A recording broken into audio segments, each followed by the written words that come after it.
Hello everyone, welcome back to my channel. This is Shipanshu. आपका स्वागत है आपके फिनेंस टेक्निकल चैनल में। इस वीडियो में मैं आपके साथ जो डिस्कस करने जा रहा हूँ मैं आपके साथ डिस्कस करने जा रहा हूँ सादर शिपिंग लिमिटेड आईपीओ के बारे में, जो कि इस मंथ फेब में ये बहुत ज़्यादा इंपॉर्टेंट रहने वाला है। तो मेक श्योर इस वीडियो के अंत तक जुड़े रहिए। तो इस वीडियो में बेसिकली हम डिस्कस करेंगे जो सादर शिपिंग लिमिटेड आईपीओ है, इसके फाइनेंशियल कैसे हैं, इसका ग्रे मार्केट प्रीमियम कैसा है, इसका पीयर कंपनी के साथ हम कंपैरिजन भी करेंगे, और आपको इस आईपीओ में आपको लिस्टिंग गेन हो सकता है या नहीं हो सकता, आपको इसके लिए मिड टर्म के लिए जाना चाहिए, आपको लॉन्ग टर्म के लिए जाना चाहिए। तो इस वीडियो में हम पूरा डिटेल में एनालिसिस करेंगे। बट मेक श्योर अगर आप इस चैनल में फर्स्ट टाइम और अभी तक आपने इस चैनल को सब्सक्राइब नहीं करा तो मेक श्योर इस चैनल को सब्सक्राइब जरूर कर देना। तो सबसे पहले अगर मैं बात करूँ, ये जो आईपीओ ओपन होगा ये होगा 23 फैब 2024 को ओपन होगा, और जो इसकी क्लोजिंग डेट है वो 27 फैब 2024 है। अगर इसके मैं इशू साइज़ की बात करूँ तो 38.18 करोड़ का आईपीओ है, जो कि एंटायरली फ्रेश इशू है, जिसमें आपको 40.19 लाख शेयर्स अलॉट होंगे। सो बेसिकली अगर इसमें आईपीओ की, जैसे कि मैंने आपको बताया कि ये 23 को आईपीओ ये ओपन होगा, और इसकी जो क्लोजिंग डेट है वो 27 को है। और इसमें जो आपका फाइनलाइज है जो अलॉटमेंट की वो 28 फैब 2024 को आपको पता चल जाएगा। और अगर आपको अलॉटमेंट नहीं मिलती तो आपको वेरी नेक्स्ट डे आपको इसका रिफंड इनिशिएट हो जाएगा। और अगर मैं साथ करूँ, जो ये 1 मार्च 2024 को ये आईपीओ लिस्ट भी हो जाएगा। और अगर इसके आईपीओ के शेयर की बात करें तो बेसिकली जो आईपीओ का शेयर का जो प्राइस है वो है 95 रुपीज़ पर शेयर। और इसमें जो मिनिमम जो लॉट रहेगा वो 1200 शेयर का रहेगा। और अगर आप रिटेल कैटेगरी में हो तो आप एक लॉट के लिए जा सकते हो, जिसके लिए आपको 1,14,000 कैपिटल की ज़रूरत होगी। और अगर आप एच एन आई कैटेगरी में हो तो आप दो लॉट से जा सकते हो, जिसमें आपको 2,400 शेयर्स मिलेंगे। और इसके लिए आपको जो कैपिटल की रिक्वायरमेंट होगी वो 2,28,000 कैपिटल की रिक्वायरमेंट रहेगी। साथ ही साथ अगर मैं बात करूं, जो इसके लीड मैनेजर हैं सादर शिपिंग लिमिटेड के, वो इसका एडवाइजरी लिमिटेड है। और महितिला सिक्योरिटी प्राइवेट जो है वो इसका रजिस्ट्रार है, जिसमें आपको आईपीओ अलॉटमेंट के स्टेटस के बारे में पता चलेगा। और जो इसके मार्केट मेकर्स है वो है सनफ्लावर ब्रोकर। सबसे पहले हम इसकी रिजर्वेशन कैटेगरी के बारे में समझ लेते हैं। जो रिटेल कैटेगरी के लिए करा गया है वो 50% है, और जो अदर शेयर ऑफर्ड है वो भी 50% है। और अगर मैं इसके प्रमोटर्स की बात करूं तो इसके जो प्रमोटर हैं वो है basically Vishwanath Chaudhary, Mrs Sadhna Chaudhary, Vedanta Kamal Kant Chaudhary and Subhash Chandra, जिसमें जो ये होल्डिंग है इनकी 96.44% की इनकी होल्डिंग है as of now. But post IPO इनकी जो इनकी होल्डिंग रहेगी वो 69.44% की रह जाएगी। अब इस कंपनी के बिजनेस मॉडल के बारे में समझते हैं कि कंपनी का बिजनेस मॉडल क्या है। तो अगर मैं बात करूँ, ये जो कंपनी है ये 1996 में ये इनकॉर्पोरेट हुई थी। और ये बेसिकली जो जो कंपनी है ये ओन करती है एंड ऑपरेट्स करती है मैरिन असेट्स। अगर मैं मैरिन असेट्स की बात करूं, जैसे कि जो भी शिपिंग वगैरह से रिलेटेड होते हैं, जो पोर्ट्स में जो भी आपको इक्विपमेंट की ज़रूरत पड़ती है, तो ये वो वाली सर्विसेज प्रोवाइड करती है, जो कि आपके कोस्टल लॉजिस्टिक में हो गए। और अगर आपको बेसिकली अगर मैं बात करूं तो साथ ही साथ ये अदर पोर्ट्स रिलेटेड सर्विसेज भी प्रोवाइड करती है। पहले जो इस कंपनी का नाम था वो था होमा ऑफशोर शिपिंग प्राइवेट लिमिटेड। और ये जो कंपनी है इसके पास है बार्जेस जो हैं, जो कि use coastal and inland water shipping के लिए, ट्रांसपोर्टेशन के लिए यूज़ होते हैं।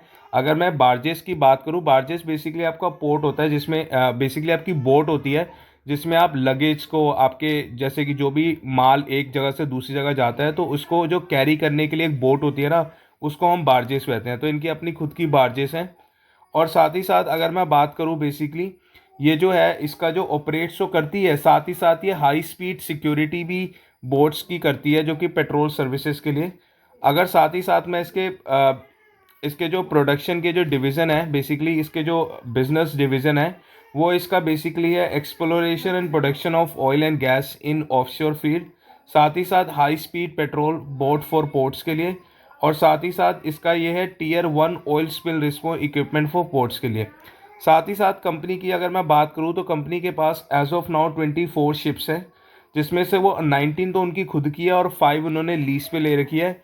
और ये बेसिकली मैरीटाइम ट्रेड्स में ये ऑलरेडी डिप्लॉयड है। और अगर कंपनी के बिजनेस के एम्प्लॉयज़ की बात करूँ तो इसके 421 इसके एम्प्लॉयज़ इसके साथ काम कर रहे हैं। अब सबसे पहले हम इसके फाइनेंशियल को समझ लेते हैं कि इसके जो फाइनेंशियल है वो बेसिकली क्या कह रहे हैं। तो अगर मैं फाइनेंशियल्स की बात करूं तो फाइनेंशियल का सबसे पहले मैं आपको बताना चाहूँगा, जो ये फिगर है ये मैं आपको लैक्स में बता रहा हूँ। तो 31 मार्च 2021 में जो इन्होंने एसेट्स रिपोर्ट करा था वो इन्होंने करा था 6117 का। 31 मार्च 2022 में इन्होंने करा था 6909 का। 31 मार्च 2023 में इन्होंने करा था 11,628 लाख का। और 30 सितंबर 2023 में इन्होंने 13,113 का। तो इसके अगर आप एसेट्स की बात देखोगे ना, तो कंपनी के जो एसेट्स हैं वो ईयर ऑन ईयर बहुत ज़्यादा बढ़ते जा रहे हैं। और अगर मैं बात करूँ 2020 से 2022 से 2023 के, तो इसमें एक बहुत बड़ा जंप आया है, which is a positive sign. साथ ही साथ अगर मैं रेवेन्यूज़ की बात करूँ, तो रेवेन्यू जो बेसिकली है 31 मार्च 2021 में इन्होंने 6,000 के करीब रेवेन्यू इन्होंने रिपोर्ट करे। फिर 31 मार्च को 6,977। 31 मार्च 2022 में 30 में इन्होंने 7,890 के। और 30 सितंबर 2023 का जो इन्होंने डेटा है, ये अभी 6 मंथ का डेटा है। तो एज ऑफ नाउ इन्होंने 3,385 के इन्होंने ऑलरेडी रेवेन्यू रिपोर्ट करे हैं। तो एज पर दी रेवेन्यू अगर आप देखोगे तो कंपनी का जो रेवेन्यू है वो भी ईयर ऑन ईयर आपका बढ़ता जा रहा है, which is a positive sign. अगर मैं प्रॉफिट आफ्टर टैक्स की बात करूँ, तो प्रॉफिट आफ्टर टैक्स इनका पहले 330 लाख था, फिर 300 लाख हुआ, फिर 775 हुआ, और अभी प्रॉफिट आफ्टर टैक्स 406। तो साथ कंपनी के खाली रेवेन्यू नहीं बढ़ रहे, साथ ही साथ इस कंपनी के प्रॉफिट आफ्टर टैक्स भी बढ़ रहा है। तो विच इज़ दैट मीन्स कि टॉप लाइन भी इसकी परफॉर्मेंस है और इसकी बॉटम लाइन भी परफॉर्मेंस है। और ऐसे जैसे ही मैंने आपको बताया कि अभी जो 31 मार्च 2023 से जो 30 सितंबर का जो डेटा है वो 6 मंथ का डेटा है। तो 6 मंथ का जैसे ही डेटा अपडेट होगा, और मैं कहूँगा अगर ये सेम स्पीड से भी काम करते हैं, तो ऑलमोस्ट ये 800 लाख ये ऑलरेडी पार कर देगा, जिससे बहुत ज़्यादा एक्सपेक्टेड है, which is a positive sign. साथ ही साथ अगर मैं नेटवर्थ की बात करूँ, तो नेटवर्थ भी देखोगे तो इसकी 3,205 लाख की नेटवर्थ थी, फिर 3,503, 4,094, 4,509। सो इसकी ईयर ऑन ईयर कंपनी की नेटवर्थ भी बढ़ रही है। साथ ही साथ अगर मैं बात करूँ रिजर्व एंड सरप्लस की, तो पहले इनका 2,910 लाख का था, फिर 3,208, फिर 3,799, फिर 4,206। तो ईयर ऑन ईयर इनकी रिजर्व एंड सरप्लस भी बढ़ रहा है। और साथ ही साथ अगर मैं बोरिंग की बात करूँ, तो बोरिंग अगर देखोगे तो 1,776, 2,083, 527, 6,600। तो बेसिकली बोरिंग कंपनी की बढ़ रही है, which is a negative sign. क्योंकि देखो कंपनी का रेवेन्यू बढ़े, एक पॉजिटिव साइन है, प्रॉफिट आफ्टर टैक्स बढ़े, पॉजिटिव साइन है, नेटवर्थ बढ़े, पॉजिटिव साइन है, रिजर्व एंड सरप्लस बढ़े, ये भी पॉजिटिव साइन है। बट कंपनी की जो बोरिंग है ना, देखो बोरिंग भी कंपनी की बढ़ती है, बट जिस स्पीड से कंपनी की बोरिंग एज ऑफ नाउ यहाँ पे बढ़ती हुई दिख रही है, वो थोड़ा सा मेरे को इस कंपनी के लिए थोड़ा सा क्वेश्चन मार्क रहता है कि कंपनी की बोरिंग इतनी नहीं बढ़नी चाहिए। चलो साथ ही साथ एक बार हम इसके की परफॉर्मेंस इंडिकेटर को भी देख लेते हैं। अगर मैं की परफॉर्मेंस इंडिकेटर की बात करूँ, तो रिटर्न ऑन अर्निंग इनका 20% है, which is a positive. Return on capital employed 14%, return on net worth 18%, price to book value 2.4। Price to book value थोड़ा सा ज़्यादा है। बाकी अदर की परफॉर्मेंस इंडिकेटर पॉजिटिव साइन दे रहे हैं। अगर मैं इसकी बात करूँ, प्री आईपीओ जो इसका ईपीएस है वो 7.5 है, पी रेशियो 12.6 है, और अगर पोस्ट आईपीओ इसका 5.67 का ईपीएस हो जाएगा, और प्राइस टू अर्निंग 16.75। तो कंपनी रीजनेबल प्राइस्ड है, क्योंकि इसकी जो पीयर्स कंपनी है उनका भी ऑलमोस्ट यही पीई रेशियो, और ये जो बेसिकली चल रहा है इनका पीई रेशियो, तो विच इज़ अ रीजनेबल प्राइस। साथ ही साथ अगर हम इसके देख लेते हैं कि कंपनी जो फंड रेज कर रही है वो क्यों कर रही है। कंपनी का अगर फंड रेज की बात करूँ, तो ये रीपेमेंट करना चाहती है अपनी बोरिंग का, जो कि अपनी बोरिंग को रिड्यूस करनी चाहती है, ये बहुत सही चीज़ है। साथ ही साथ सेकंड जो इन्होंने है वो इन्होंने एक्वायर करना चाहती है एडिशनल वोट्स और वेसल्स को। जैसे कि मैंने आपको बताया इनका जो बिजनेस मॉडल है, ये जो वेसल्स वगैरह यूज़ करते हैं सामान को एक जगह से दूसरे लेके जाने के लिए, सिक्योरिटी प्रोवाइड करते हैं। तो उसके लिए जितना ज़्यादा इनके पास एसेट्स होंगे उतना ज़्यादा ये अपने बिजनेस को एक्सपेंड कर जाएंगे, और additional working capital requirement general corporate purpose, so which is a positive sign. साथ ही साथ अगर मैं बात करूं, बेसिकली ये जो कंपनी है, जैसे कि मैंने आपको बताया, ये एंगेज है operating for maritime marine assets के लिए, logistic and other port services provide करती है। और सबसे अच्छा पॉइंट ये है कि इसकी जो है ना ग्रोथ, वो टॉप लाइन में तो बढ़ ही रही है, साथ ही साथ इसकी बॉटम लाइन भी बढ़ रही है। मतलब कि एसेट्स भी बढ़ रहे हैं, रेवेन्यू बढ़ रहे हैं, साथ ही साथ इस कंपनी के बेसिकली प्रॉफिट भी बढ़ रहे हैं, which is a positive sign. अब हम कंपनी के एक बार स्ट्रेंथ एंड वीकनेस को भी देख लेते हैं।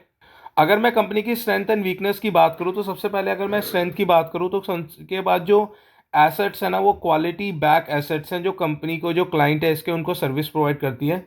साथ ही साथ इसके जो क्लाइंट्स हैं ना, जो ये वर्क करती है, ये बेसिकली ए रेटेड क्लाइंट के साथ काम कर रही है, which is a positive sign. और ये जो इसका जो ये बिजनेस मॉडल है ना, ये बेसिकली इंडियाज इकोनॉमिक ग्रोथ के लिए बहुत अच्छा है, क्योंकि इंपोर्ट और एक्सपोर्ट जितना ज़्यादा होगा वो उस जगह पे ना जो गवर्नमेंट भी बहुत ज़्यादा पुश करती है, और जितना ज़्यादा एक्सपोर्ट करेंगे उससे तो कंपनी और जो गवर्नमेंट है वो और ज़्यादा पुश करेगी, which is a positive sign. Experience promoters है एंड मैनेजमेंट टीम है। साथ ही साथ हम इस कंपनी के रिस्क भी एसोसिएट समझ लेते हैं। जो जो रिस्क है ना बेसिकली कंपनी का, सबसे पहला जो रिस्क है वो break down, mishap, accidental could courage in loss and slow down in the operation. क्योंकि क्या होता है कि कंपनी के जो भी एसेट्स है, अगर उसमें कोई ब्रेक डाउन होता है, कोई एसेट खो जाता है, कोई एसेट्स में चोरी हो जाती है, तो वो कंपनी के बिजनेस की प्रॉफिटेबिलिटी पे बहुत ज़्यादा इम्पैक्ट करेंगे। साथ ही साथ इनका जो डिपेंडेंट है ना वो हायर ऑफ वेसल्स और चार्टिंग है। बेसिकली क्या होता है, जो भी ये वेसल्स वगैरह को हायर करते हैं, उससे क्या है कि ये जितने पे हायर करेंगे फिर ये अपने क्लाइंट को सर्विस देंगे, तो इनका बेसिकली बिजनेस उस पर ज़्यादा डिपेंडेंट है, जो कि एक नेगेटिव साइन है कि ज़्यादा डाइवर्सिफाइड नहीं है। साथ ही साथ इस इंडस्ट्री में काम करने के लिए ना आपको बहुत सारे कंप्लायंस को फॉलो करना पड़ता है, लाइसेंस रजिस्ट्रेशन की ज़रूरत पड़ती है, तो उसमें गवर्नमेंट का ना बहुत ज़्यादा इंडल्ज रहता है, तो जो कि थोड़ा सा नेगेटिव रहता है बेसिकली। और ये जो इंडस्ट्री है ना ये बड़ी कंपिटेटिव है, क्योंकि इसके बहुत सारे जो पीयर्स कंपनी है वो भी इस इंडस्ट्री में काम कर रहे हैं, तो थोड़ा ग्रोथ करना थोड़ा सा मुश्किल हो जाता है, क्योंकि ये कंपेटिटिव है। और साथ ही साथ हम इसका ग्रे मार्केट प्रीमियम भी एक बार देख लेता हूँ, उसके बाद मैं आपको रेकमेंड कर दूंगा कि आपको इस आईपीओ में अप्लाई करना चाहिए या नहीं करना चाहिए।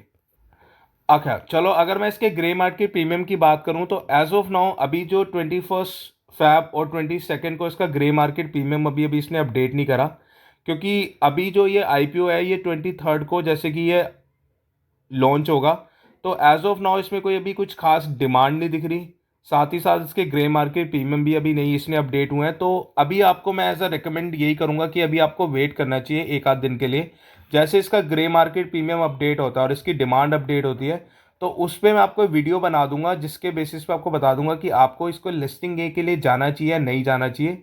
साथ ही साथ अगर मैं लॉन्ग टर्म के व्यू के लिए बात करूं तो इसमें कंपनी के फाइनेंशियल बहुत अच्छे ग्रो कर रहे हैं, तो एज अ मिड टर्म और अगर आप लॉन्ग टर्म के लिए जाना चाहते हो तो कोई डाउट नहीं है, आप जा सकते हो।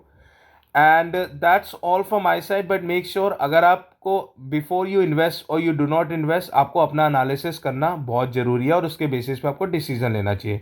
So that's all from my side. अगर आपको इस वीडियो से कुछ वैल्यू मिली हो तो मेक श्योर इस वीडियो को लाइक जरूर कर देना, और इस चैनल को सब्सक्राइब नहीं करा तो अभी तक इस चैनल को सब्सक्राइब जरूर कर देना, क्योंकि आपको डेली बेसिस पे स्टॉक से रिलेटेड, आईपीओ से रिलेटेड और आपको शेयर मार्केट से रिलेटेड आपको न्यूज़ मिलती रहेगी, and that will help you to become an intelligent investor or a trader. So that's all from my side, and I'll see you in the next upcoming video.